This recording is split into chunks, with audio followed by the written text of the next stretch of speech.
Good afternoon, everyone, and welcome to ASRC practice race number 3. I'm Brett the Jet in the booth here with Tanner Tallarico. Tanner, you want to say hi? Hey guys, happy to be here. This is my first time being in the booth in quite a while, but awesome to be able to hop out of the driver's seat and hop up here with you, Brett, and be able to call one of these things once again. Looking forward to 50 laps here tonight.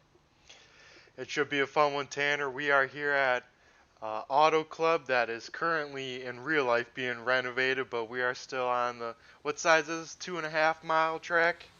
2 mile D-shaped oval. There we go.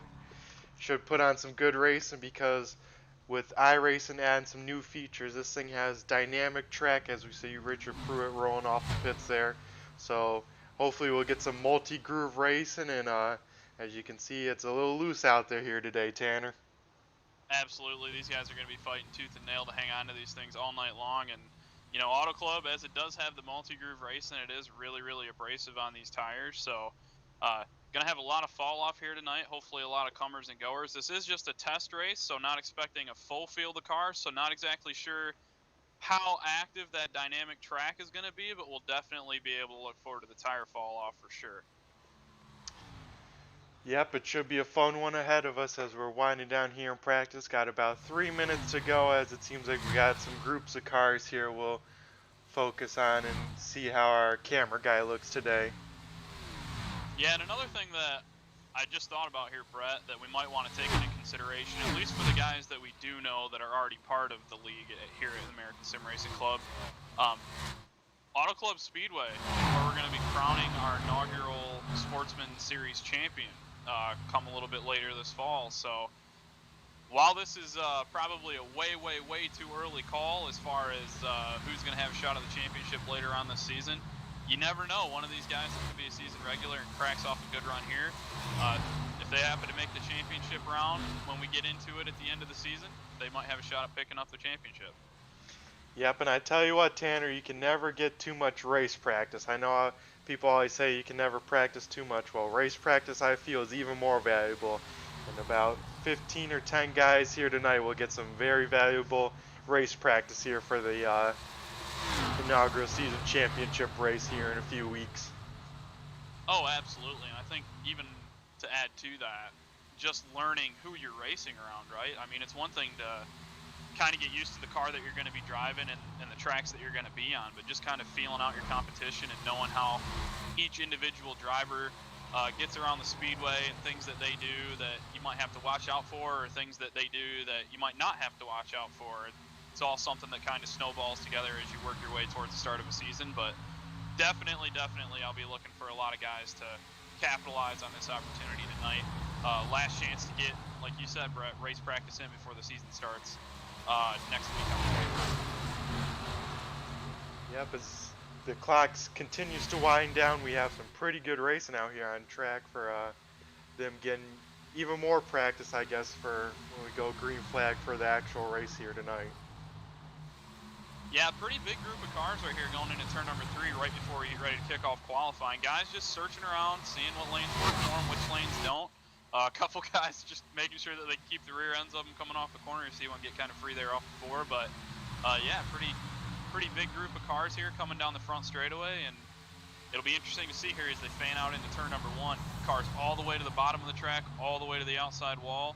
It's going to be a phenomenal race to watch. I'm already excited. I can agree with that. I think this will be an awesome race here to watch and call from in the booth tonight, Tanner. Yeah, like I said, I'm just happy to be back up here again. Don't really get the opportunity to call these races like I used to be able to, I guess. So glad to be able to hop up here and join you, Brett. I know we're closing on qualifying here, but just again, thanks for inviting me up into the booth. Too bad that Carson can't be here. I know Carson looks forward to doing these things as well, and he does a phenomenal job up here with you. You guys are a dynamic duo, the two brothers up here in the booth, but hopefully I can do as good as Carson and go ahead and get ready to transition into qualifying here. Oh yeah, Tanner, I tell you what, I know the night's still young, but you're always welcome to come back in the booth whenever you get a chance here. Oh, well, I'll be all over that.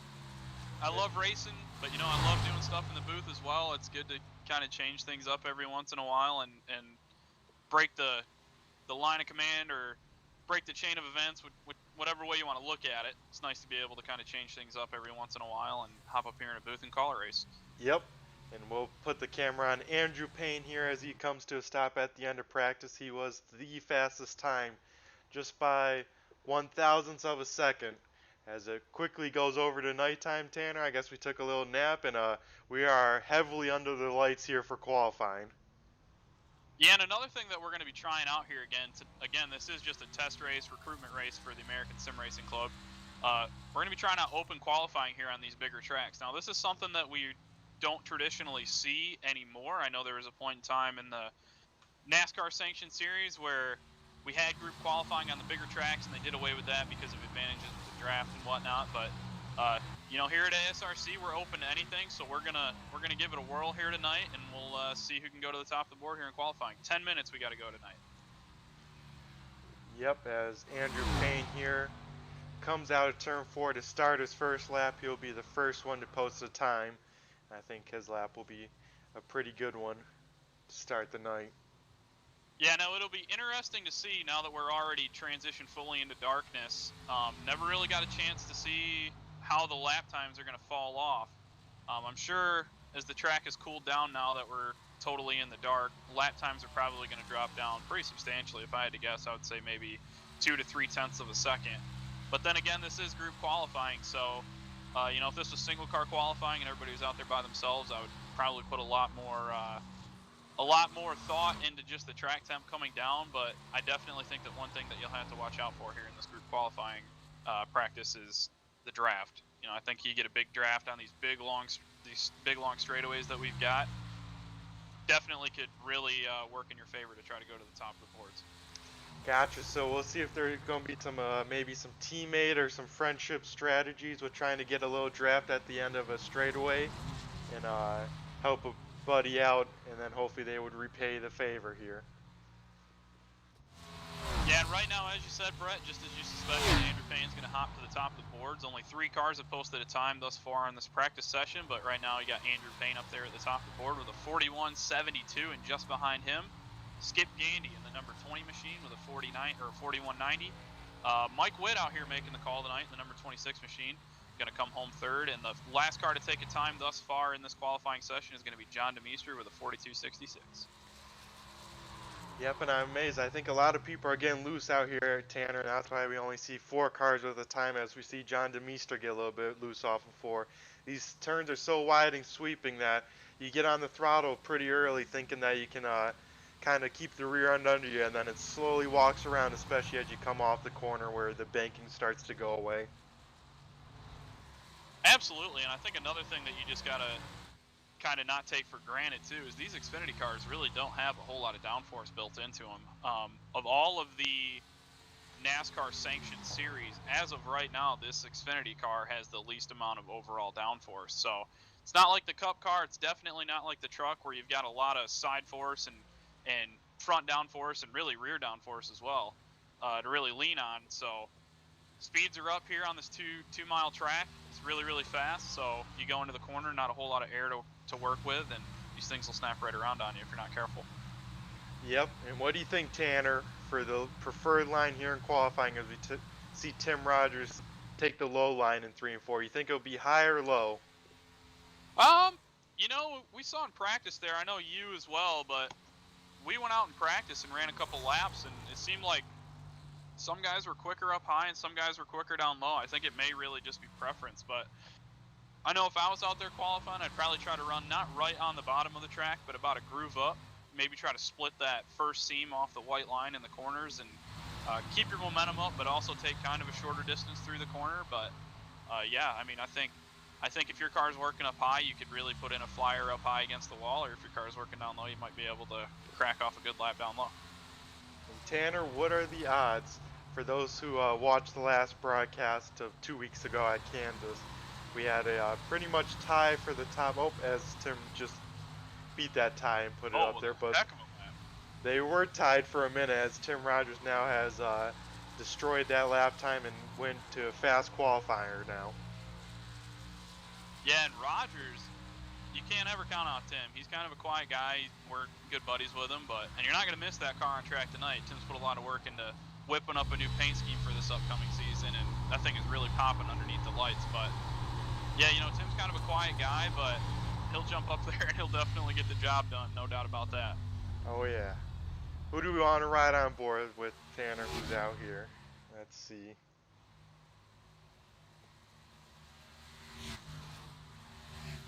Looks like Skip Gandy's just rolling off the pits. Maybe we'll ride on board with him.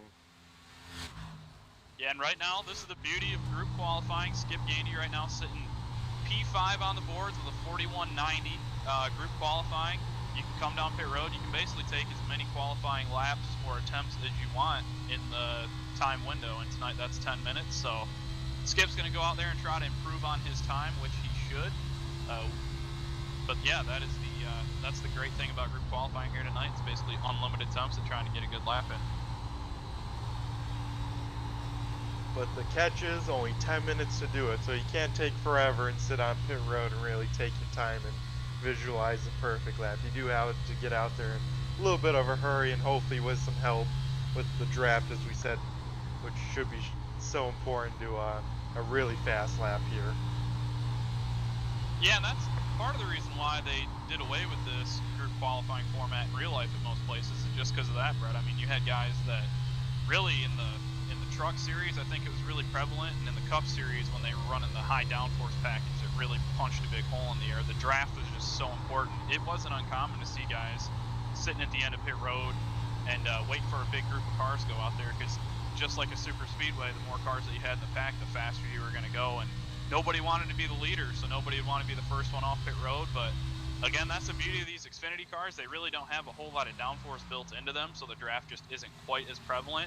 But when you go to these big speedways, like here in California, or say maybe it's Sister Track in Michigan, I believe, kind of early in the season, in a couple weeks when the season kicks off, you will definitely see guys maybe trying to get a draft off of another car. But yeah, short tracks, road courses, that kind of stuff, probably won't be as prevalent with the draft, but definitely on these big tracks could definitely make a difference. As we see Skip Gandy jump up to third with that lap. Yep, not a bad lap by him there, and so far everyone's right around us within a second of each other in the qualifying time, so yeah, not too bad. Going to be a competitive field. This is just a test race. Again, this is a recruitment race for the ASRC American Sim Racing Club. So we weren't expecting to have huge numbers tonight, but nonetheless, it looks like we're going to be able to have enough cars to have a good race to call. If you'd like to get involved with the American Sim Racing Club, or you're just wanting to be able to watch these races or race in these races, make sure that you send in a league invite to the American Sim Racing Club on iRacing, or if you have any questions, make sure that you check out our website, theamericansimracingclub.com. Or if you're on Facebook, you can join our Facebook group as well, which is also the American Sim Racing Club. And if you want to get involved in this, get a hold of either Brett or myself, Brett Hahn, Tanner Tellerico, and we'll get you taken care of and get you out here racing with us. Yep, and if you're watching these Xfinity cars and think it's not your cup of tea, we do have some other series. We have a super late model series that's getting ready to wrap up on Wednesday nights, and then these will be Monday nights Xfinity cars at these NASCAR style tracks, and then Tuesday nights we get a little bit down and dirty and do some pro late model races at all the famous dirt tracks on iRacing here. So absolutely. And the super late model series that we're running right now is actually the first ever series that ASRC has ever ran. ASRC is still pretty new. I mean, we're just getting ready to wrap up our inaugural season, so still getting kind of wet behind the ears if you want to look at it that way. But our super late model series, not to toot our own horns or anything like that, but has actually been rather successful the little bit of time that it's been running, and is always a good time. We got a lot of good guys in there, a lot of happy guys, a lot of good competition. So if you're into any kind of short track racing, as Brett just alluded to, Wednesday nights would be the night for you. And if you're into any kind of NASCAR style racing, like what you're going to see tonight, you can have money. Or if you're a dirt guy, you can come out and you can run dirt with us. So wide variety of stuff to race here at ASRC, and encourage everybody to come out and join us. yep, as we have qualifying now within the last minute here, everyone will start taking their final times as we're looking at Anthony here in the 14 or the 8 car that's on his car right now.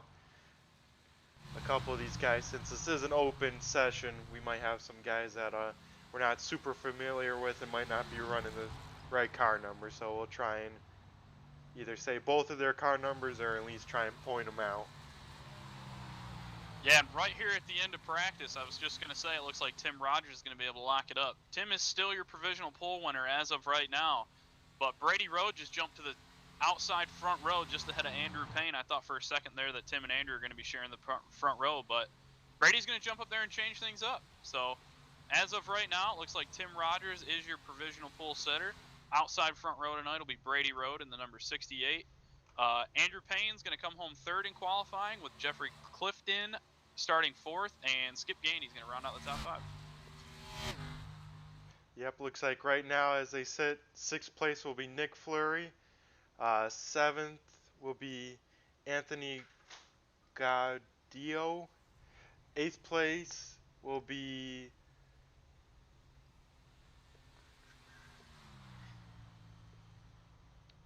Warren Young, it looks like. there we go.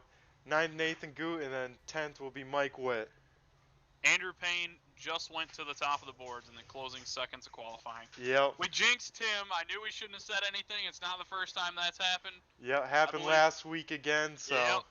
So Andrew Payne going to jump to the top of the boards with a 41-48. That's going to reshuffle our lineup that we just said there by one position. But heading back through the field once again, we'll have Timothy Lee rolling off 11th tonight. Jeffrey Oakes is going to roll off 12th. Longtime ASRC member and friend Richard Pruitt's going to be rolling off 13th in that number 24 machine. John DeMeester is going to be rolling off 14th. Angelo Espo is going to be rolling off 15th, and Joseph Arambula is going to be rolling off 16th. That will complete the cars that put in a lap. I'm sure we may have a couple that tag onto the back of the field that did not get a lap in qualifying, but for the drivers that logged a lap in qualifying, that is the lineup as they sit. Cars are going to take a second to grid here on pit road. Once everybody's gridded, pace car will go ahead and roll off, and we'll get ready to roll this thing. Yep, as we sit here and wait for, I believe, everyone to grid up here, we will take a look at our schedule for these Xfinity cars here in the next few weeks. Yeah, you know, as we were just talking about, Xfinity Series is going to be starting their season this month. It's going to be June 21st. We'll be kicking our season off, rightfully so, at Daytona. We'll have a 90-lapper race there. And then it's really kind of a smorgasbord, if you want to look at it that way, of tracks that this Sportsman Xfinity Series is going to go to. Fixed setups here in the Sportsman Xfinity Series, as are all of the ASRC races, including the Dirt and Super Late Model Series. But something kind of special to the Sportsman Xfinity Series, Brett, is we've got 4 different formats that we're going to run. One of which is the style that we're going to be running tonight, which is just kind of a standard NASCAR style, where we'll run a practice session, qualifying, and one main event. But another style that we're going to run that I'm really excited for myself is kind of a grassroots short track style type field that we'll be running on a lot of our shorter tracks. And we're actually going to have some heat races and some feature races. That's going to be really, really fun to watch. And then we'll even have a dirt track style where we'll have heats and features as well, but also throw in some more of your traditional dirt track series rules. And then we're going to go to some road courses. And road courses are kind of similar to the NASCAR style, but we will be changing things up. We will have a halfway break in there to kind of rebunch the field up. I know things can kind of get a little bit strung out on road courses, and we're all about action and having a good time here at ASRC. So those road course races, we'll be having a halfway stage break, if you want to look at it that way, to kind of bunch things up. And really, really looking forward to the way that this season's going to play out for these cars. Yep, it's going to be super exciting. Hopefully the old broadcast booth can keep everything straight with all these different formats and everything, but I am for sure looking forward to it, as it looks like now we may get some cars rolling off of pit road here as we put up the final grid here before taking the green flag. Yeah, and a beautiful looking field of cars we got here. This is some good looking paint schemes, some that definitely stick out on track. You know, I was talking about it in practice, and I know that Tim Rogers has been putting a lot of time into making some good-looking paint schemes, and they always look nice on that 21 machine, but damn, I mean, he's got those neon yellow wheels on that thing tonight, and it is popping under the lights. Oh yeah, one of the brightest cars out there, that's for sure, Tanner. I don't think we'll be able to miss that thing at any time under these lights. Absolutely, and it looks like the lights are out on the pace car, so we should be getting a green flag this time by. We see it dive to pit road. Andrew Payne, Tim Rogers is going to lead the field down into the restart zone, and we'll be waiting on that green flag from the flagman. Yep, Green and Andrew Payne flag. can go whenever he wants to, and he looks like he shoots off a little late as we are green flag racing here at Auto Club. Side by side down the front straightaway, the field's going to work their way into turn number one. No change for the front row as of right now. They're wheel to wheel as they go into the corner. It looks like Andrew Payne's going to drive that 93 machine down to the white line. Really get a good run through the center of the corner, and he's going to clear Tim Rogers up off the tee. The question is, will Tim Rogers have enough of a run going down the backstretch? I don't expect too many crazy moves this early in the race, but we'll see if they can learn something and keep it in their pocket for probably a little bit later as the race goes on. He is going to look down to the inside there. I'm not sure if he's going to get there. Oh, and they're wrecking in turn four. It looks like possibly Nick Fleury got a little sideways. Oh man, and they're still wrecking. This looks like a big one here. The first caution of the night should be a big one, it looks like. As we'll go jump to Nick Fleury here and rewind and see a replay, see what we can figure out, Tanner. Yeah, it looks like Fleury just kind of got down into the corner and got a little help from, I believe that was Skip Gandy down on the inside. Maybe a little bit of miscommunication with the virtual spotters there, and yeah, it almost just looked like Skip was not aware that Nick was out there. Oh, actually looks like Skip was maybe getting a little bit free and had to chase that car up the racetrack, got into the quarter panel of the 25 machine there, and Looks you know, like it's never a good thing when you got a car sideways in front of a bunched together pack early on in the race, because you know it's usually going to be pretty big. Nope, and yeah, it looked like a little bit of chain reaction as Skip maybe got some help from the guy behind him, but yeah, then Demeester comes in and piles Nick, and then we'll go try and see what happened further up as it looked like they had more of a wreck here.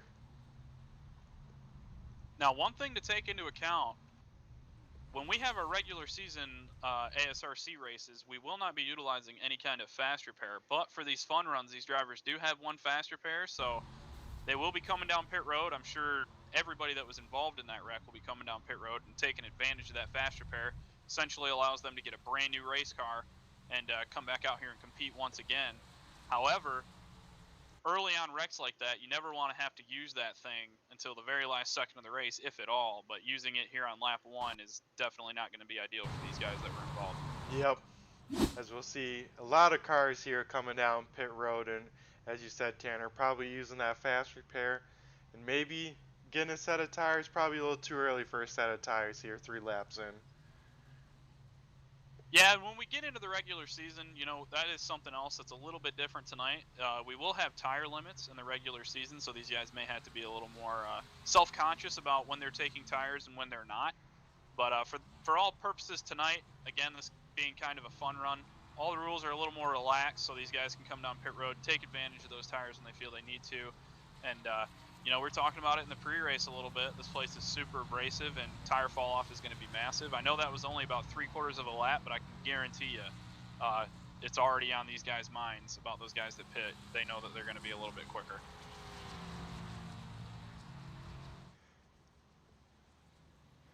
Yep, as we'll run through the field here. Of course, Andrew Payne now is still your race leader. Tim Rogers in second. And I think, if the scoring is right, Nathan Goot avoiding all those wrecks up to 3rd place right now. Up 6 spots. Timothy Lee here in 4th, up 7 spots as of right now. And then rounding out your top 5 for right now is Jeffrey Oakes.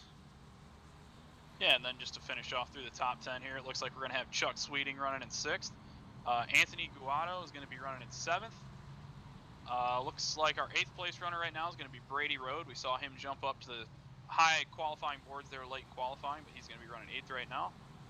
Looks like Nick Fleury is going to be headed towards the back of the pack, but he would be your 9th place finisher, which looks like that's going to move up Richard Pruitt, as well as, let's see who that is, Warren Young.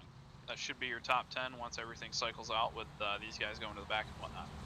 Yep, and with Nick moving to the back, I don't know if he claimed that yellow, because that's another thing in ASRC where is if you cause a caution and you think you're at fault, you can claim it and kind of do the gentleman's thing and say, yeah, that's caution's on me, but you will have a EOL to the back. But I don't think in this series, in the supers, I know it is, but I think this series actually, now that I'm talking about it, I think they went away with that rule. Well, you can still claim in this series, you can just not have to go all the way to the back. As the looks like the lights are extinguished on the pace car here, Tanner, so that means we will be going green flag racing here off of turn 4 when the 93 machine decides to fire off.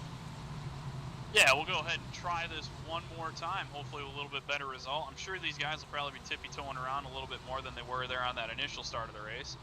But field's going to work its way into the restart zone once again, and we'll wait to see when the 93 machine's going to fire off. We'll see if the 21 can't anticipate it. And Looks as he's though off. he's going to get a great launch. Andrew Payne in the 93. He's going to extend that lead by about 2.5 to 3 car lengths already over Tim Rogers as they work their way into turn number 1. Nathan Gute's going to slot up into line. Looks like everyone else behind the leaders here is side by side for even second now as Nathan Goots shoots to the inside of Tim Rogers, but I think that 21 machine may get a pretty good run off of 2. And Goots going to slam the door up on the top side. Yep. What a move by Nathan there.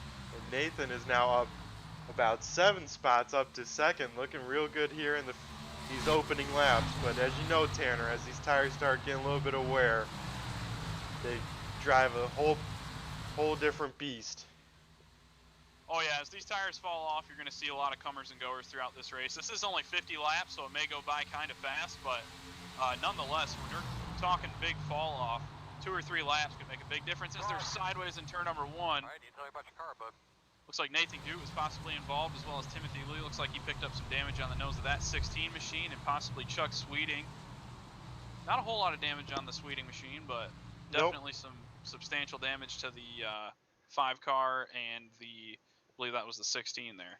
Yep, as we'll go rewatch our second caution of the night, and looks like the 5 and the 75 here going down into turn 1. Yeah, again, it just looks like maybe there's a bit of a miscommunication there, or 2 cars just fighting over the same piece of real estate, but looked like the 75 car was trying to take that kind of wide arc off the wall and maybe try to get to the bottom there, and Nathan Gute was kind of committed to the 2.5 lane there, maybe trying to split that seam, and they just ran out of race room, and unfortunately that ends up in 2 race cars getting kind of tore up there. But again, I don't believe that Nathan Gute or Sweeting had used their fast repair yet, so they're still going to be in this thing. And again, it doesn't look like Sweeting picked up a ton of damage, but I definitely would not be surprised to see maybe Nathan Gute as well as Timothy Lee come down and take advantage of that fast repair. Yep. Yeah, because as you know, Tanner, especially with these Xfinity cars, since they're not as aero dependent, they really like their aero to be perfectly right on these cars, because even if you get a little damage or a little left rear crinkle like we see on Nathan Gute's car, that can slow you down a lot, especially at a track this big. Right, and unfortunately one of the, I guess, limitations of being in a simulator, not in real life, is in real life these Xfinity cars have what they call the composite body. They're not steel-bodied cars anymore in this racing series. They're a composite body, which is nice if you get a little damage or if you really got to push the envelope and you get up against the wall and you bow in a quarter panel or bow in a front fender. What happens is that part of the car just pops right back out. Unfortunately, we don't have that luxury here in iRacing, just again due to the limitations of simulation racing. However, those guys that got damage in that wreck, is a little bit more substantial than maybe just brushing the wall or, clipping the grass or something like that. They picked up a little bit more damage than that. So, again, would not be surprised to see those guys come down pit road and take advantage of that fast repair. But it looks like right now they're going to try to stay out. Yep, as the field here doubles them back up, and we'll get ready to go green and hopefully get a little bit longer run than it seems like 3 laps like we're getting right now, Tanner.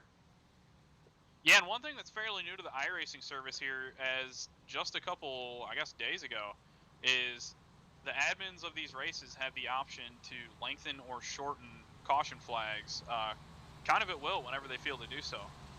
Right now, Andrew Payne is our admin in this race, so he just elected to shorten this caution lap by 1 lap. So if this caution seems a little bit quicker than the first one, that is why.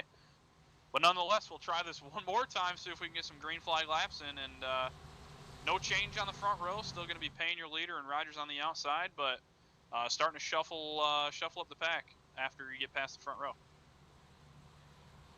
Yep, as the field comes out of turn 4, we'll look for the pace car to duck on pit road as it makes that hard left and hauls down pit road. We'll wait on the 93 machine to fire off. It looks like he is off, and we're green flag here again at Auto Club. Yeah, now a better start that time by Rogers, but again, it looks like Payne's going to be able to launch out to the lead by about 2 to 3 car lengths as they get into turn number 1. Right now, Rogers is going to be under fire from, it looks like, the 14 machine of Anthony Guado as he works his way down to the inside. Tim electing to run a little bit higher on the speedway. Unfortunately, he's going to give that position up to the 14 machine, but here he comes running that high lane through 1 and 2. He's going to allow him to get that big run off of 2. Down the back straightaway, he's going to look back to the inside. Rogers to the bottom. Yep, as it looks like Tim kind of crossed him on over and is trying that way bottom right out that white line. We'll see what kind of run Tim can get off, and if that hurts the tires, or if maybe the tires like it down there with him being on his own.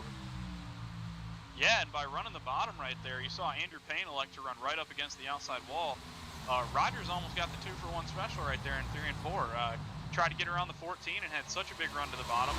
Pulled up alongside your leader, Andrew Payne, in the 93.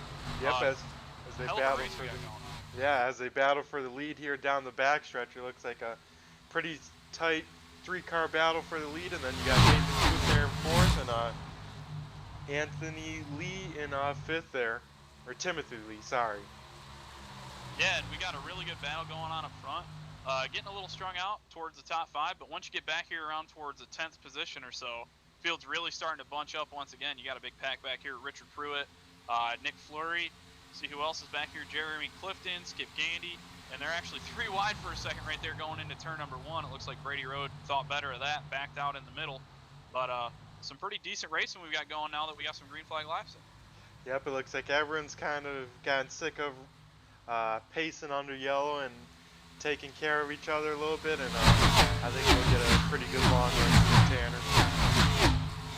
Yeah, and usually, just due to the nature of Auto Club, generally when the lanes move around and not everybody's forced to run the same lane, you do usually get a lot longer green flag runs, but you know, sometimes you just got to break that barrier to where the tires start to fall off and things do get to string out, because that's when you really get that opportunity to go for long green flag runs. And we might be getting ready to break that threshold right now, as you see Payne right up against the outside wall, really trying to get the momentum up.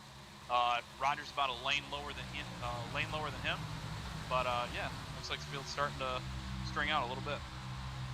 Yep, as you see Tim kind of keeping to a lane or 2 below Andrew as they both go to the bottom here in 3 and 4, but I can tell you from experience, especially on iRacing, it's good to follow a car down a straightaway, but going in the corner with this dirty air model on iRacing, it's can be a little tough to follow the car right in front of you into a corner and then through the corner and make it stick. Absolutely. I mean, maybe 2 or 3 years ago in iRacing, that could be something that you could do, but now that the draft model has just become so realistic on the simulator, you know, you definitely want to try to keep some clean air on your nose just to keep the front downforce in the car. But you see these guys go into the corner. Usually they, as you just said, Brett, they don't usually run the same lanes. As you see now, Andrew Payne goes to the bottom, and you'll see Tim Rogers up in the middle. Everybody wants to get that clean air on their nose, and when you're in the corner, the best way to do that is just not run the lane that the guy's running directly ahead of you. Yep, as we'll put it on the roll bar cam on Tim Rogers to kind of see the different lines and him chasing the draft down the straightaways from that 93 machine. Yeah, I'll tell you what, Anthony there in the 14 machine is not letting Tim get out of his sights. I kind of thought for a second there it looked like Tim and Andrew might check out into a zip code of their own, but right now Anthony in that 14 machine is hanging right with him, but we have got a hell of a battle going on right now for about the 10th position between Fleury Pruitt, Skip Gandy, and Chuck Sweden. Alright, we will highlight that battle as they come out of turn 4 here, and a whole bunch of side-by-side action for at least 2 rows as they come off of 4 here. With one car there sideways, I think cutting through the grass now as he maybe disconnected. Jeffrey Clifton in the 15 machine looks like he just took the quick trip to the infield care center there and decided to Alt F4 out of the sim. Probably a little bit frustrated with how his race was going, but Again, this is just a test race for ASRC, so really just for fun. That kind of thing happens. He's probably out of fast repair, got up into the wall, got some damage, knew he's probably going to be off for the rest of the night, and decided to park that thing. Yep, as we'll go back to these battles midfield for about, I think, 5th place on back now it's fallen to, and we will go check out these battles as they come down the front stretch here to click over to laps 16 here of 50. Yeah, and a pair of wounded race cars leading this pack right now. You've got Timothy Lee and Nathan Goot just ahead of this pack, both of them with substantial damage. As we see Richard Pruitt get into the side of Chuck Sweeting. Looks like he's going to be able to save that car. Oh, maybe not. Did I jinx him? He saved it. He Good saved it. for Pruitt, the 24 machine, but yeah, we will go here, rewind it as Tanner keeps us live here. We'll watch Pruitt save as he made contact with the 75 going into turn 1, just like we saw with Nathan Goot, and Pruitt did a heck of a job staying in the throttle and keeping that thing facing the right direction. we got a wreck off turn number 4 right now there, Brett, but it looks like they saved it. That would have been, it looks like Nick Fleury as well as, I believe, Jeffrey Oakes. Looks like Jeffrey Oakes may have washed up into the side of Fleury there a little bit off of 4. Sent both of them through the infield grass, but doesn't look like either of them picked up substantial damage, so probably going to be in trouble if we don't get a caution here, but if we get a caution, they'll be right back in this thing. Yep, as they both go behind through this grass. You'll be amazed, Tanner. This infield at Auto Club is actually way bumpier than it looks, and there's some nasty bumps there if you can hit them right. So, luckily, both guys were able to keep the cars underneath them there, and we stayed green flag through 2 pretty hairy incidents. Yeah, well, of course, and I mean, to make these cars go fast, you have to seal them off to the racetrack. And while this is a fixed setup racing league, these setups are still right down on the racing surface. So when you do send a car through the grass, or sometimes even on the apron going down the backstretch, you got to be really careful, because if you get the car to bouncing too bad, you can pick up door damage and actually bend the side skirts or bend the door, and really hurt you with your straight line speed. So yeah, it'll be interesting to see how the speed is in those 2 cars after going through the infield, but like I was saying, if we get a caution flag here, they'll be right back in it. Yep, as we watch Skip Gandy here in the 20 car come out before and head to the front straightaway. We got still a pretty intense battle here for, I believe, about 4th on back. Yeah, right now we've got Timothy Lee looking to the inside of Chuck Sweeting just ahead of Skip. And for a second there, it looked like Skip was going to be under fire from Nathan Goot, but it looks as though Nathan's going to back off and maybe save his tires a little bit. I know he's got a little damage on that machine, so maybe he's just electing to not burn his tires off and just settle in line until he gets the opportunity to use that ever so precious fast repair. But yeah, right now we've got Warren Young, Chuck Sweeting, and Timothy Lee battling for 6th, 5th, and 4th on the speedway right now, as it looks like Chuck Sweeting is going to try to pick up a draft from Warren Young, drop to the inside of the front straightaway and pull side by side with him as they head into turn number 1. We will see if he can clear him here running the bottom of 1 and 2, as they'll be pretty even. We'll really see now, Tanner, who has kind of saved their right front and who has kind of used it up, as looks like Sweeting does clear the 18 there pretty easily, and now the 18 is under fire from the 16 of Timothy Lee. Timothy Lee looking to the inside going into turn number 3. Now that car is still wounded, does have a little bit of nose damage on that 16 Ford Mustang. Unsponsored machine. Pretty sleek looking all black, but definitely makes the damage on the nose stand out a little bit better, no doubt about that. Looks like Warren Young may have actually got into the wall at some point, because he's got some right side damage as well. But Skip Gandy's going to get right up on the bumper of the 16 machine, maybe give him a little bit of drafting help down the front straightaway, and that's going to allow the 16 to really pull to the inside here going into turn number 1. I tell you what, might clear him. Tanner, Warren Young there in 1 and 2 was all against that wall. I think he was using that air bubble to keep off it, but he was right against it. I think that's maybe where he got some of that right front damage. He is running the Kyle Larson line up there against the wall, at least in 1 and 2. Now, as these speeds slow down, that is going to be something that we'll have to watch on. Back up front, these leaders have been flirting with that outside wall every single lap. I don't think one of them has really got a piece of it yet, but as the speeds slow down and this becomes more of a momentum type race, you kind of want to take that really high line and try to keep your momentum up, as we see Tim Rogers do the exact opposite and dive bomb to the inside of Andrew Payne in 1 and 2 that time. Not going to prevail, going to elect to fall back in line behind the 93. Yep, and But as you can see, even with Tim just going down for that little bit, that gives Anthony there a huge run on him, and probably had to back off it to keep him running over that 21 machine. absolutely, and I'm really impressed with this 14 machine of Anthony Guado. He's gets a little bit free right there off turn number 4, but he's just been kind of patiently waiting in line behind these 2 leaders. I don't know if he's just been back there saving a little bit of tire or what, but he definitely seems like he can push the car a little bit harder than the other 2, and is just electing not to at this point. He's going to pull a slide job on Rogers going into turn number 1. And Kind of a clears him. halfway slide job. He's going to get it done there. Lead Rogers by about a car length as they head into the backstretch. Now with these 2 battling for second, do they put their hands up a little early and say, all right, we got to kind of work together to not let Andrew Payne get too far out in front, and see if they can almost work together to reel him back in here? You know, I think so. I mean, to quote the great Larry McReynolds, you know, Larry's one of his favorite terms is co-opetition. So you got to have that co-opetition between your competition. You got to have that cooperation between your competition. So co-opetition, Yep. right? But you know, that could be one of those things. As Rogers is going to pop the wall pretty hard going into turn number 1. That's not going to help his cause at all. But got that beautiful, bright-looking number 20 machine. A little bit over, as the dirt guys would say, the cushion up there in the marbles on the pavement, and just kind of jumped it, got up there into the safer barrier, and looks like he got some substantial damage right there on the right side of that 21 machine. Yeah, it looks like both ends, Tanner, so not just the front end or the rear end. As he goes through 3 and 4, we can see a clear shot. Yep, both corners, so we'll see how off the pace he will be with that little bit of damage, but as he's losing. We'll try and pull up a battle box, Tanner, and see what he's losing. Yeah, and as of right now, what you're seeing on your screen is about the best racing that's going on track. Not a whole lot going on as far as the battles go, but everybody's spread out by about 5 or 6 car lengths. We do have 1 car on pit road right now. It looks like that's going to be Frederick Hofstetter coming down pit road. Interesting to see what for. That car does have quite a bit of damage on it, but no big-time battles going on the speedway as of now, but looks like the old 14 machine. Anthony's working on your leader now, Andrew Payne. It looks like he's been saving those tires.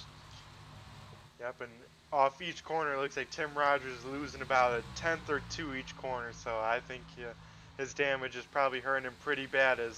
Yep, Anthony has caught the leader within 2/10 here, so we'll see what if he saved his stuff more than the leader, if Andrew Payne is just kind of running his own pace and waiting for someone to put some pressure on him.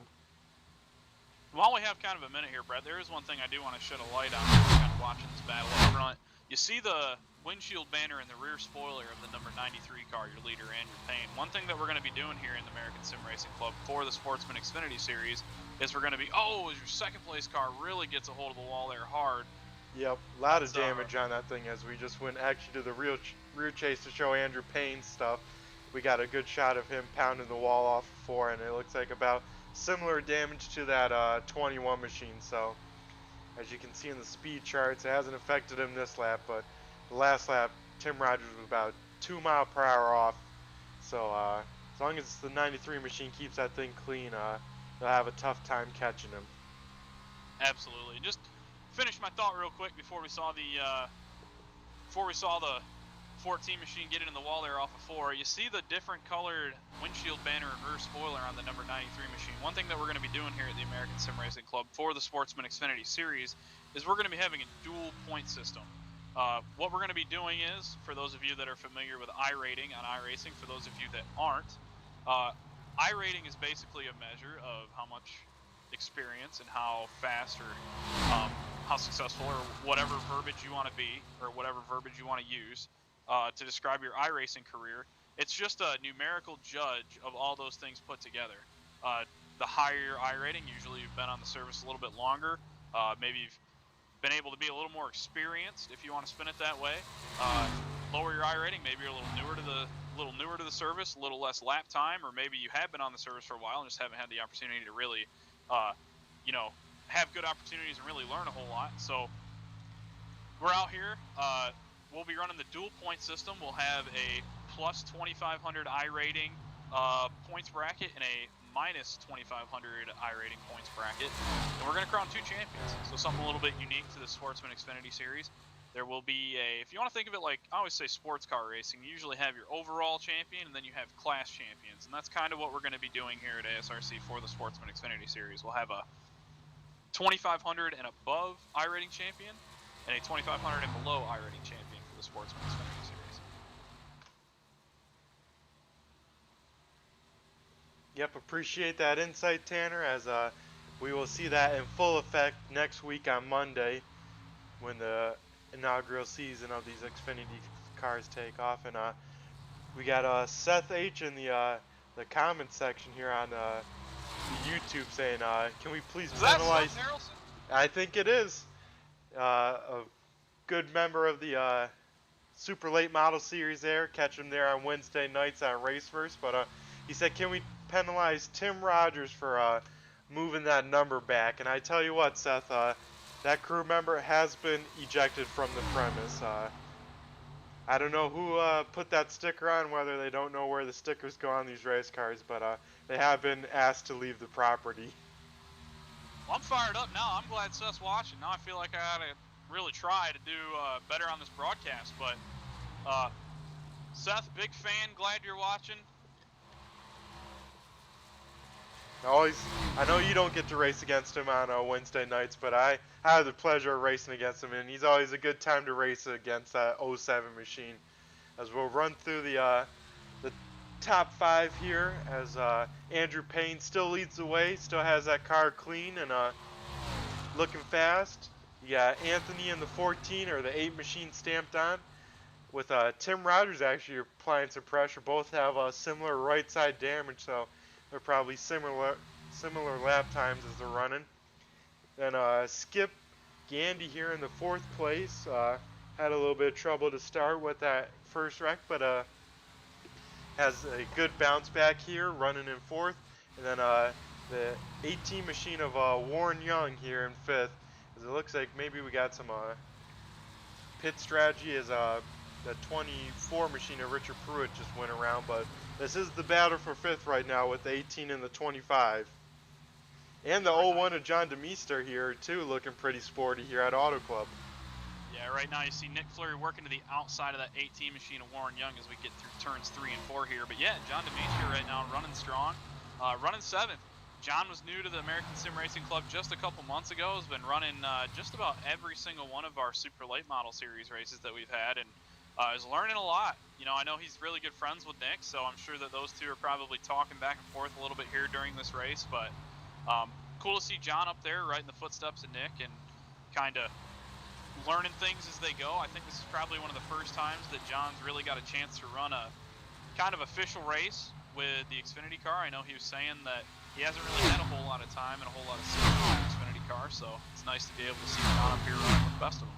Yep, and I tell you what, Tanner, when talking with John, he said the super late model short track really isn't his style. He was really looking forward to these kind of bigger tracks and more spread out racing, as we see Nick Fleury peel off to pit road here with 17 to go. Yeah, and you know, this could be something. Oh, as we got a spinner off of 4. It'll be interesting to see if this brings out the caution. No yellow yet. Oh, he's actually into the pit barrels and upside down at the start of pit road. Oh man, do we have a car number there, Tanner? Looks like it was the 33 machine coming off of turn 4. But nonetheless, yeah, Nick Fleury, sorry about that. Kind of drew my attention there. But Nick Fleury is going to be bringing that thing down pit road, and it'll be interesting to see if he influences anybody else coming down pit road. Yeah, that 33, I tell you what, it seemed like the apex of the corner he started to get sideways and was chasing that car the whole way down that front stretch and into the grass. And as you said, Tanner, lost it all the way into the pit barrels and launched that thing over to its lid. I'm amazed we don't have a yellow, but he did pull that thing off the track pretty quickly, so I guess the officials were like, keep him green, as we had some early yellows, but as now a long green flag run. Yeah, now one thing to just keep in mind here, Brett, we did go back green flag racing on lap number 9, but we did have a handful of laps green flag before that with some cautions mixed in as well. I'm not 100% sure what the fuel window is on these cars here, but it would not be surprising to me if some of these guys are trying to stretch this thing to the end, but they might be on fumes when they get there. Yeah, as I'm not sure the fuel window either. Would be interesting to kind of see, but it's got to be close if people are pinned here with inside 20 to go. As Tim Rogers and Anthony still battling hard for that second place position.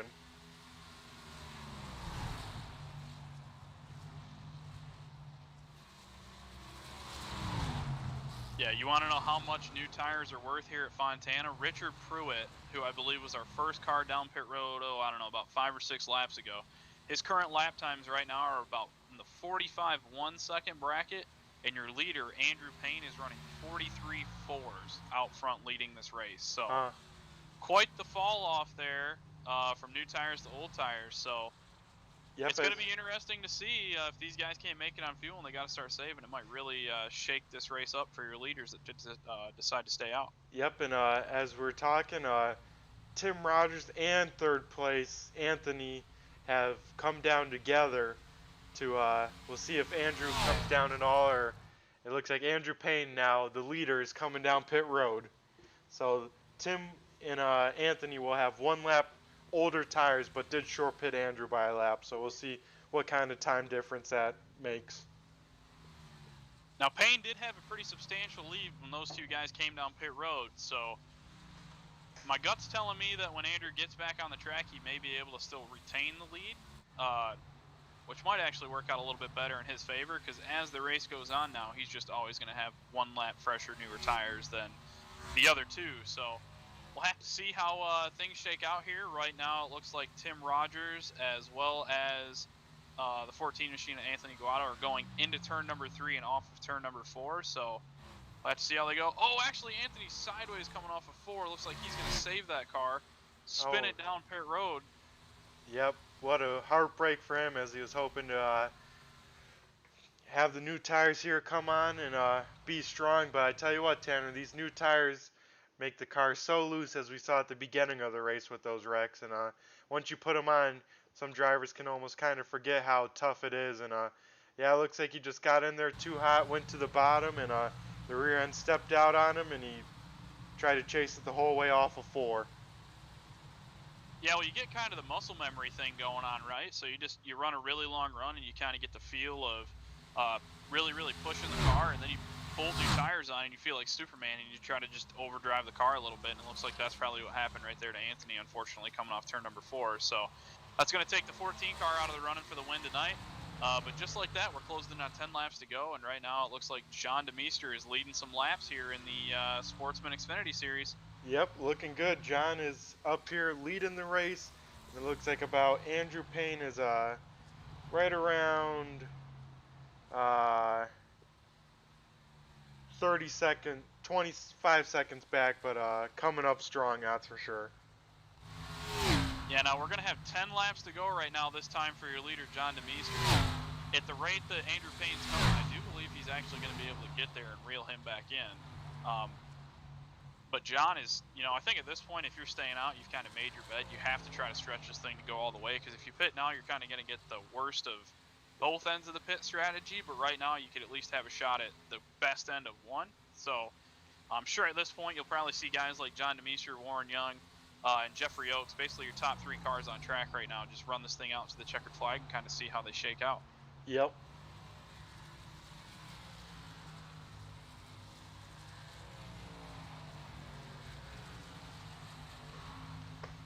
As we'll look through the field, John DeMeester is your leader in the middle of these pit cycles. Warren Young here in second in the 18, and then Jeffrey Oaks kind of been saving, riding his time in this 22 or 20 machine, but is currently sitting third right now. And then our leader before pitting is Andrew Payne, and he is moving up through the field. Let's see if I can show what his lap time differences are. Well, he closed in on John about 2 seconds that time by. He's about 25 seconds behind John, with closing in on 8 laps to go. So at this rate, if Andrew keeps going at the rate he is, it's going to be close. Actually, advantage might be to DeMeester just a little bit. Now, I'm sure John DeMeester's tires are going to fall off as well in these closing laps, so that could change the outcome as well. But Payne definitely not closing in as quickly as I anticipated him doing. Yep, because as you know, Tanner, these tires can fire off super quick, but if you use them up at the beginning, they start falling off pretty fast as you push them real hard trying to close in a big, especially 20-second gap as Andrew Payne has to do here. Yeah, well, we were just talking a couple minutes ago, not 100% sure that all these guys are going to be able to make it to the end on fuel, but we were talking about John there, I don't know, about 10 minutes ago or so, and we saw him kind of backing his pace off. Maybe he was, watching the fuel pressure gauge inside the car, letting that thing drop a little bit lower than you normally would. Um, Maybe John's been saving a little bit of fuel, and by doing that, when you slow the car down through the corner, obviously you're going to use up a little less tire. Maybe by doing that, he's saved just enough fuel and just enough tire to be able to maintain this lead. But I'm not going to jinx him, so I'm going to stop talking about him. But we're going to watch this interval here and see if Payne can make a late charge and maybe get up there before this thing's over. Yep, and as they're spread out, I'll throw up the track map here at the right of your screen so you can kind of see. As I highlighted now, we're back on the leader, John DeMeester in 01 as the 93. I believe it's the newest on tires, maybe for in fourth place here, just Yep. crossing the start-finish line right now. Yeah, Payne is the first car on new tires, and again, yeah, it looks like he's only able to lop off about 2 seconds a lap on John DeMeester, and as of right now, at this point in the race, that's just not going to be able to cut it. So Payne's either going to have to really kick that thing into high gear if he wants to get back up there and reestablish this lead. Otherwise, it's looking like he might be locked into fourth place tonight. And if DeMeester, Young, and Oaks can somehow stretch this thing to the end on fuel, they might be in pretty good shape. Yeah, what an underdog story that might be if DeMeester, after his early wreck on the first yellow, can somehow pull this thing off with some wild strategy. That would be awesome to hear what he has to say and how he planned this one out. Well, and again, you'd mentioned it a minute ago, Brett. John is saying that this is more up his alley, this type of car. He has been running the Super Late Model Series with us fairly often, I believe since the start of the season, actually, a few months back. But John's been really out there just grinding out laps in the Super Late Models, and I'm a firm believer in, the Super Late Models are tough, and, just to kind of put it bluntly, it's a tough series to race in, and if you can run in that thing, and just log laps, I think the experience that you gain running those super late models is huge as soon as you hop into another car like a NASCAR style car, or probably not a dirt car just because they're so radically different, but if you can really learn how to log laps in those short track cars, it can help you out immensely once you get back into these NASCAR style machines like John's doing tonight. Yep, and especially on iRacing, Tanner, with a wide diversity of circle track cars, road course cars, dirt, and dirt road. If you can get experience in even a couple different cars and at different places, man, does it help you in even just your regular stuff. I tell you what, I love jumping in a Pro 2 truck, just going out there and running a 10 lap race, and I think it almost helps my dirt racing overall, just being able to go out there and drive something new and learn kind of new techniques or new driving styles. Oh, absolutely. I couldn't agree more with you, Brett. I think the more that you get to run short track series, it's just going to sharpen your skills that much quicker. You got to be a lot quicker with your reaction times. Everything happens so fast. You really got to make sure that you're on your game the entire time. So, but as we turn back to this race that's at hand right here, again, no major battles going on track. So we're just going to keep an eye on your leader, John DeMeester here.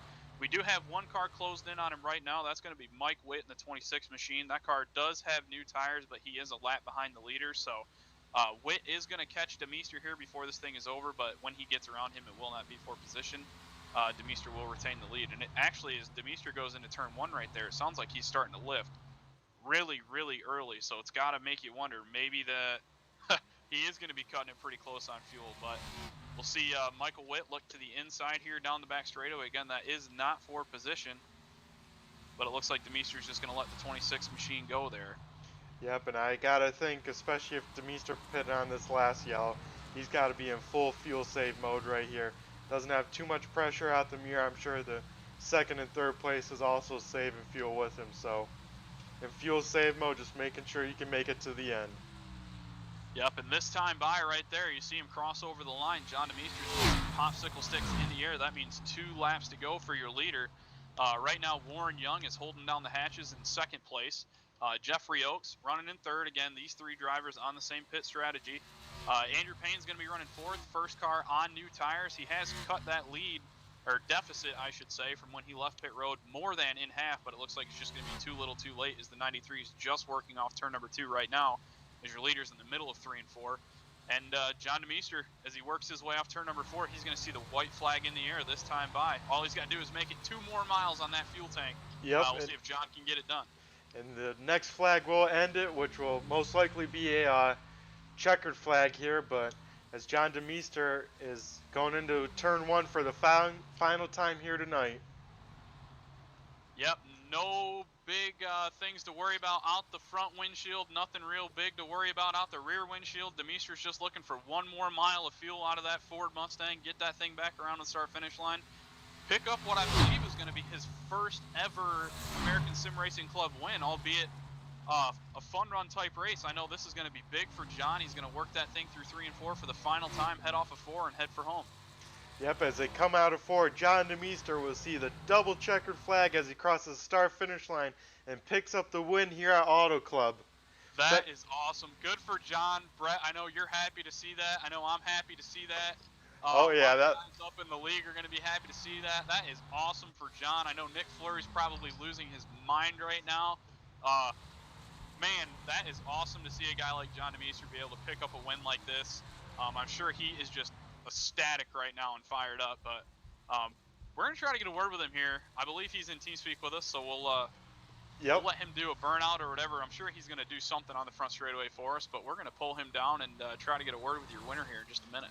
Yeah, Tanner, I tell you what, that's an awesome underdog win for DeMeester, albeit I know practice race, but still, that's got to feel awesome. I know I'd be pumped up if I was anywhere close to John DeMeester's shoes, because that would be a huge win. And I tell you what, with the split points, I tell you what, if someone like John can get a win like that, being in a lower division car, that would do huge for a championship. Absolutely. I mean, you see John Parker right here at the start-finish line. You saw Andrew Payne come up there, probably give him a thumbs up, and you know Andrew's probably got to be frustrated because let's be honest, Andrew had this thing in the bag if it wasn't for the pit strategy, and Tim Rogers right there as well. You know, this is awesome for the league. John's a guy that I'm sure everybody's just fired up to see get a win like this. You know, as frustrated as Andrew may be trying to get this win, awesome to be able to, you know, see John pull this thing off, and we'll get a word with him here in just a second. Yeah, first, Tanner, we'll do a quick sponsor video as if you want to pull John down, and we'll see if we can talk to the race winner. Anytime you come to Daytona, it's a big race. But this year's Pepsi 400, it's really big. Prime time on NBC. Britney Spears is the Grand Marshal. She's got a way of starting everybody's engines. Hey, Jeff, give me a 3/4-inch socket, will you? Very talented girl, that Britney. The Pepsi 400 when NASCAR comes to NBC July 7th.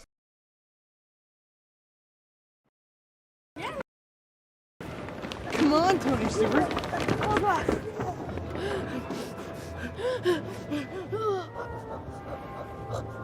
Confidence.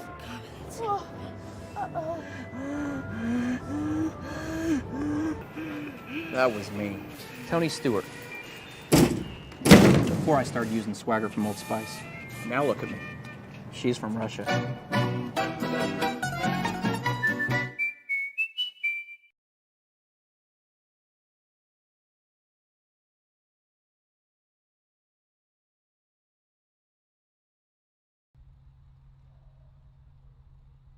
Back here in Victory Circle, and hopefully we can got John DeMeester here, Tanner. User was moved to Hey, John, this is Brett and Tanner up in the booth. You got us, buddy? I got you guys. Wow, man, what a way to take the win here tonight. I was just talking to you down there while we were in break, and you were saying that you were only 1 lap to the good on fuel. Yes. Brett and I knew it was going to be close. Yep. Man, we didn't know it was going to be that close, though. That was a phenomenal race by you, man. We were talking about it just looked like the whole time you just were running one pace the entire race, and it worked out for you, so tell us about it. I just kept running, and, well, I got caught in that first wreck.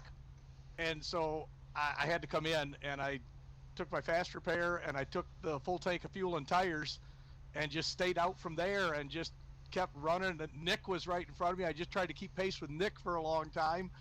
And, yeah, the car held on. It didn't really fall off a whole lot toward the end. Yeah, you were doing phenomenal there. I know we weren't really sure what the pit strategy was going to be tonight.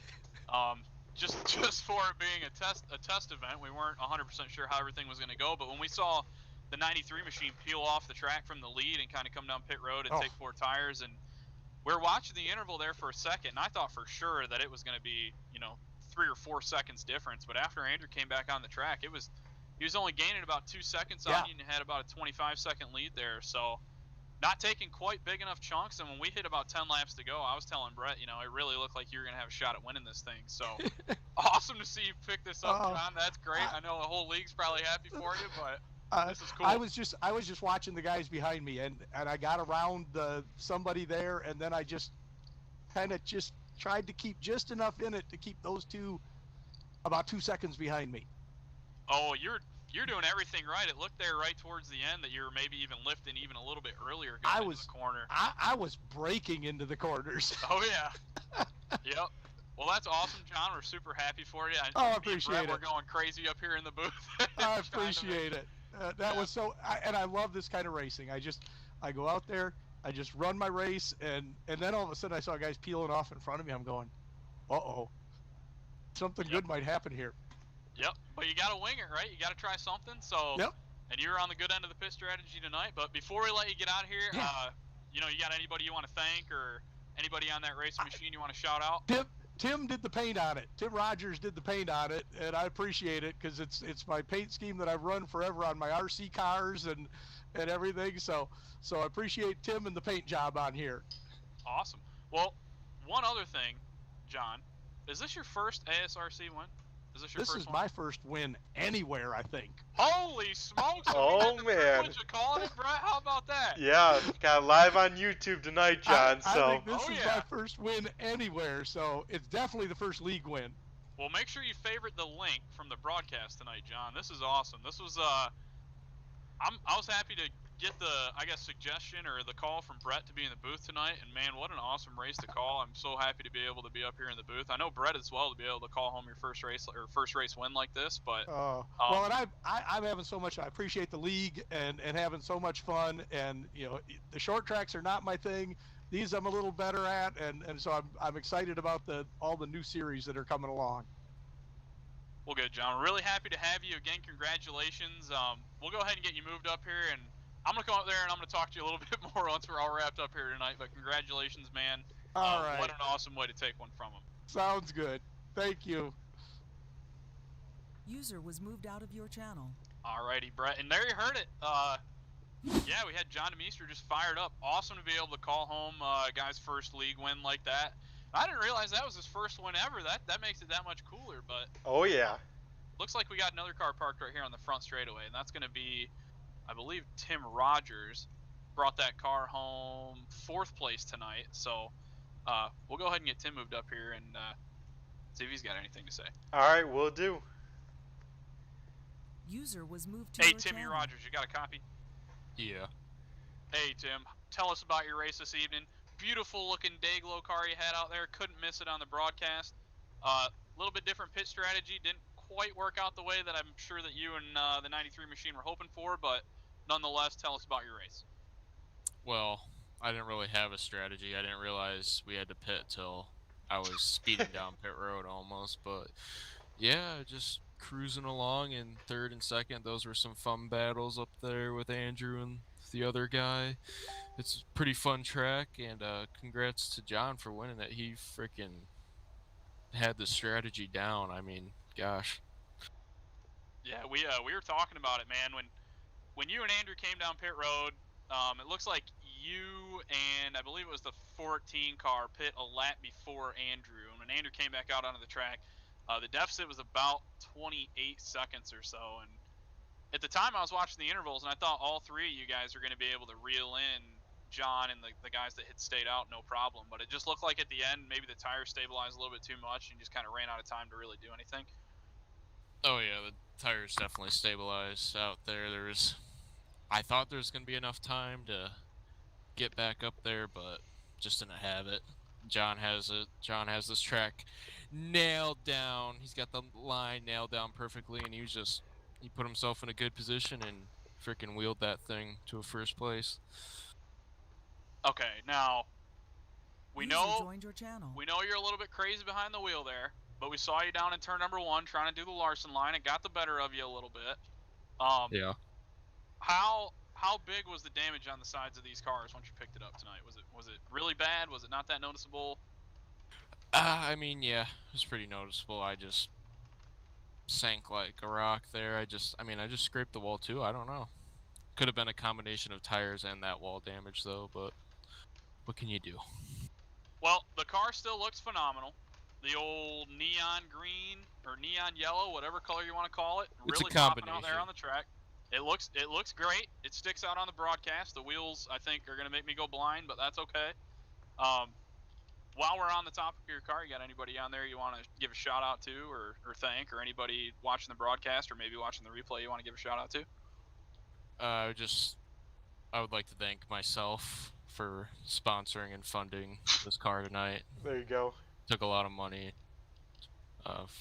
You want to thank NASCAR's your an wallet. expensive. Yeah, NASCAR's is an expensive sport, so thank God I'm pretty rich. You know, I guess I want to thank Pepsi, Mountain Dew. Wait, no, Pepsi, Frito Lay, User left your and channel. come on, guys, what's the other sponsors? Is Luke that it? Oil, Luke Oil. That's the other one I was thinking. You can't Quick drink Time. that one. Tagaray. Yeah, Yep, Tagaray. Yeah, Tagaray, Quick Time. All those guys for hopping on board and funding these broadcasts and funding this league so we can have a good time. Well, that's your 4th place finisher, Tim Rogers. Timmy, go. Wait, I finished 4th? I think you finished 4th. I thought I finished 3rd. Nope, you finished 4th. It was Demeester, Young, Payne, and then you. That's why I pulled down here. That's okay. It's okay, Tim. We'll interview the 4th place finisher. That's okay. That's Tim Rogers in the 21 machine, your 4th place finisher. Timmy, go crack a cold one for us, and we'll be up there in just a second to join you. But Tim, your crew member got ejected for putting those numbers on back. Yep. Seth did not like those number placements tonight. Damn. Well, that sucks because my car won't turn on now, and oh man, trying to bring this thing back to pit road, and that guy, I don't know. Just send me up there. Yep. Push truck time. Well, and there you have it. That's Tim Rogers, your 4th place finisher in the 21 machine, with an epic interview. User was moved out of Can't say your channel. that I'm surprised. Timmy's always one of the ones that's a little more dry humored in the ASRC garage area. But Brett, what a phenomenal race we just watched. Totally different outcome than what I was expecting. Yep, we all thought Andrew Payne was going to walk away with it, especially when 2nd and 3rd got that damage. But I tell you what, John Demeester with the awesome strategy here tonight to pull off his maybe his first ever win here on iRacing. Yeah, and I'm just super ecstatic to be able to call that. I know I was unaware of that. I had figured that John had won other races before, but to be able to be a part of his first one like that and part of our league just as a whole, and John's a great guy. He's a good guy on and off the track, and it's always cool to see a good guy win, right? So. Oh yeah, especially an underdog like Demeester. Absolutely. Yeah, awesome to see John Demeester win. But takeaways from tonight, this was a recruiting race. It was awesome to see some new names out here. Those of you guys that are going to go back and watch this replay. Hopefully some of y'all send in some invitations and come join us sometime. But just a phenomenal race, and glad to see new faces come out and join us on track. Yep, new faces out on track and new faces on victory lane. Hopefully we can keep that up with this whole series here, Tanner. Yeah, but other than that, I don't know. You want to end this thing, Brett?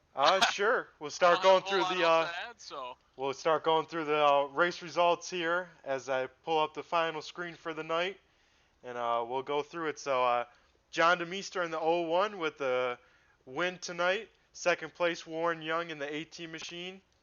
3rd place, Andrew Payne. I think he led the most laps here tonight in the 93 machine. 4th place, Tim Rogers. And rounding out your top 5 is Anthony Lee. Yep, coming home in 6th place tonight. Started 6th, finished 6th. That's going to be Nick Fleury in the 25 machine. Just behind him, coming home in 7th, is going to be Skip Gandy. 8th place tonight is going to be that 24 machine of Richard Pruitt. 9th place is going to be Michael Witt, and rounding out the top 10, the first car 1 lap down, unfortunately with some damage, but definitely with some speed, is going to be Nathan Dute in the 5. Yep, bringing it home 11th was Jeffrey Oakes. I forgot to mention as we're watching Demeester there finish, Tanner. He was actually our second or third place runner, and he ran out with 1 lap to go. So that's why he finished 1 lap down in 11th. 12th is Anthony Gatto in the 14 machine. 13th, Angelo Espo in the 33. 14th is Frederick Hofstetter. 15th, Chuck Sweeney. 16th, Brady Road. 17th, Joseph Armabula. And 18th is Jeffrey Clifton. Yep, and that is going to be your finishing order for tonight. One more thing before we get out of here, Brett. I do want to try to do this. American Sim Racing Club wouldn't be possible without the help of our great supporters that we have here at the league. First and foremost, Luke Oil. Got to give a big shout out to the guys at Luke Oil. They were our first big time sponsorship of the league that really allowed us to get up into the, I guess if you want to call it the sim racing realm that we're able to be in. Super fortunate to be able to have them on board, as well as everybody from PepsiCo. This includes Pepsi and Mountain Dew. The Frito-Lay Corporation, want to give a big shout out to Frito-Lay, QuickTime Motorsports Media. And one guy I do want to give a shout out real quick too is Michael Witt. We saw him out there on track tonight. Mike is a huge contributor to the league. He helps give us a lot of these leads on these sponsorships that we're able to, put together for the league. And super grateful for Mike.